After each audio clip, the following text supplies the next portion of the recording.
Been great to be here. I'm enjoying myself. It's been 7 months already, and yes, and I've been actually traveling around the world in South Africa. I've been to Durban, studied actually completed my national diploma in marketing there, and then I'm from Cape Town, but I was originally born in the Eastern Cape. So basically, that's a little background of me. So I'm gonna let my colleague introduce herself as well. Thank you. Hello everyone, my name is Thulisa Sigwabe and I'm also an international student at Scottsdale Community College, and I'm studying broadcasting and film. And just a little bit background, Nangamso and I are both from the isiXhosa culture, which is like mostly within the eastern part of South Africa. Today we actually would like to share some of the quotes from one of the well-known communists and the civil rights activists from South Africa as well as East Africa. So basically we have a few pictures of them, so we're just gonna leave them up there for a while until we're done. One of the activists from South Africa is a well-known figure, a well-known face, not just in South Africa, but around the world. The person fought for freedom. The person is an icon for struggle, in anti-apartheid, and the first president in South Africa. And he's also known as a writer and a philanthropist. And this name is Dr. Nelson Mandela, a person who loved his country, and he was one of the best and one of the icons in South Africa. The person who fought for education for children, and the person who only fought for freedom and peace, and most importantly, for reconciliation. He spent about 27 years in prison fighting for freedom for the African people. He fought for black domination, he also fought for white domination in South Africa. He fought for poverty, he fought for education, and he struggled the most of the apartheid sacrifices in his own liberty of South Africans. And one of the quotes that I would like to share from him that he actually gave in 1999 in Parliament in Cape Town goes like this. We have laid the foundation for a better life.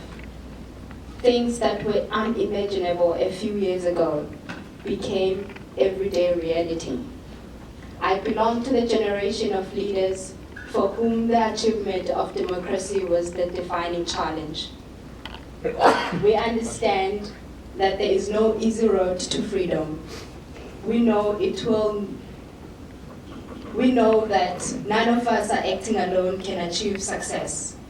We must therefore act together as a united nation, reconciliation, and for national building. Let there be justice for all. Let there be peace for all. Let there be work, bread, water, and salt for all.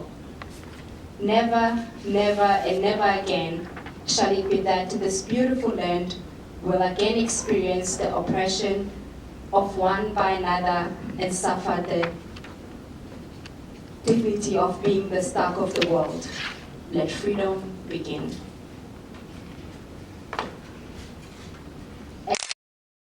Another quote, a report from the Truth of Reconciliation Commission. We are extricating ourselves from a system that insulted our common humanity by dividing us from one another on the basis of race and setting us against each other as an oppressed and an oppressor. That system committed a crime against humanity. And last but not least, in 2004, he stated that today we are a nation at peace with itself, united in our destiny and diversity, not only proclaiming, but living out the contention that we live in it. we take our place amongst the nations of the world, confident and proud in being an African country. Thank you. Now I'm going to let Tilly continue with the quote.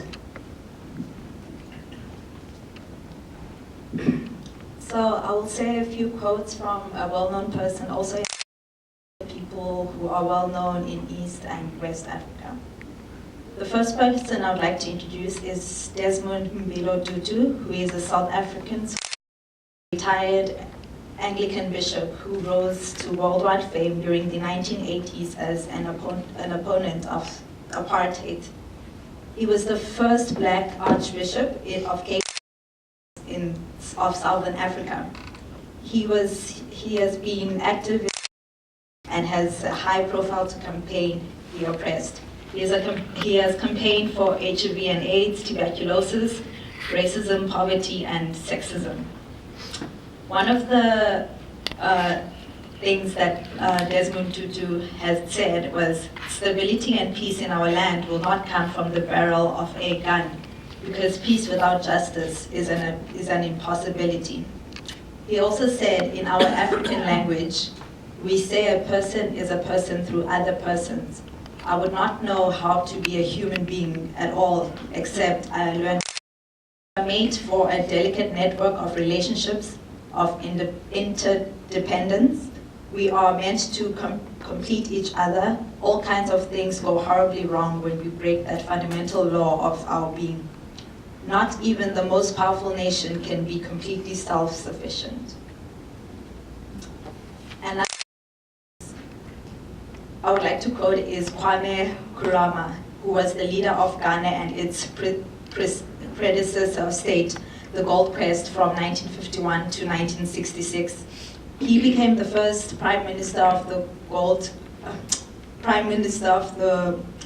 Quest in 1951 and led it to independence as Ghana in 1957 and became the new country's first Prime Minister.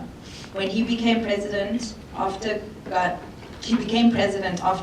became a republic, an influential 20th century advocate of Pan-Africanism. He was a founding member of the Organization of African Unity and was the winner of the Lenin Peace Prize in 1963. Kwame said, freedom is not something that people can bestow another as a gift.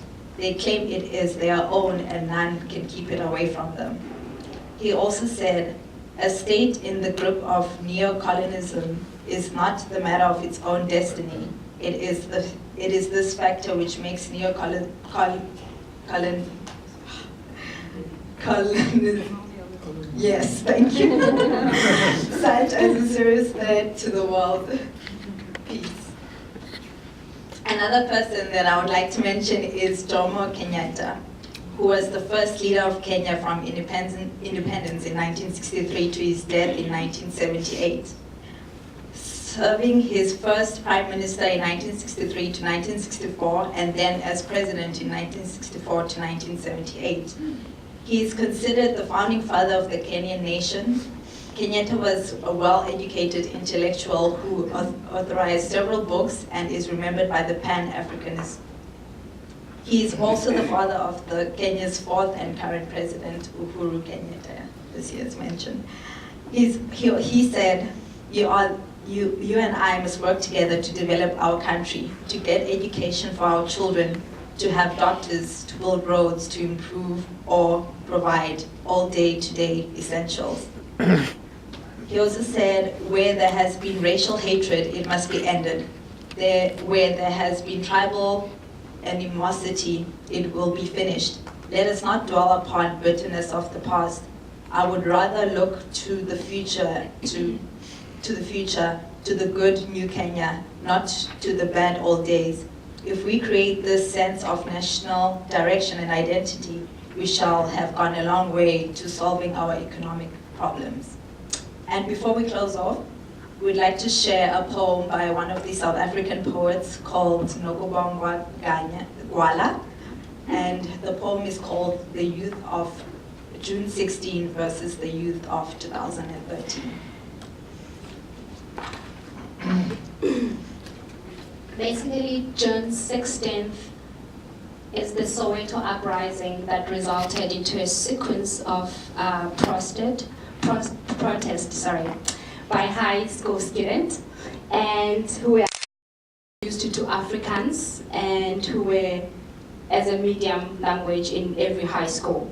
So they were in their own language, in the language that they can easily understand instead of Afrikaans. So about over 176 students died in the protest, and Hector Peterson was one of those students. And basically now, June 16th is celebrated in South Africa as one of the public holidays. So that's why we chose this poem.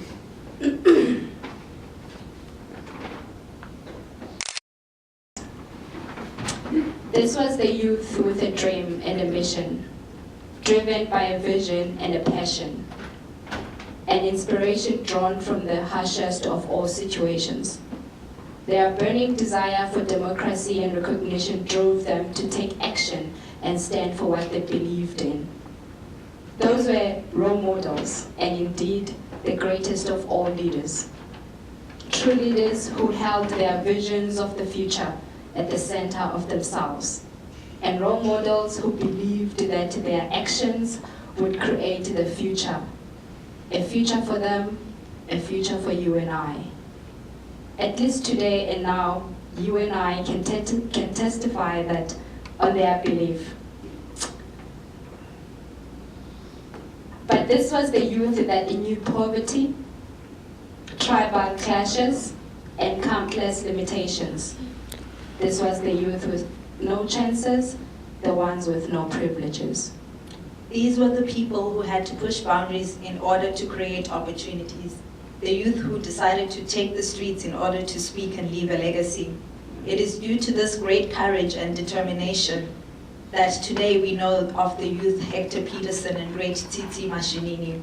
It is due to this great courage and determination that today we learned to honor and respect June 16, 1976. Young people are the leaders of tomorrow. We take over the land for our forefathers after the people of yesterday. I hear them say, before you agree, youth of 2013, look into the mirror and ask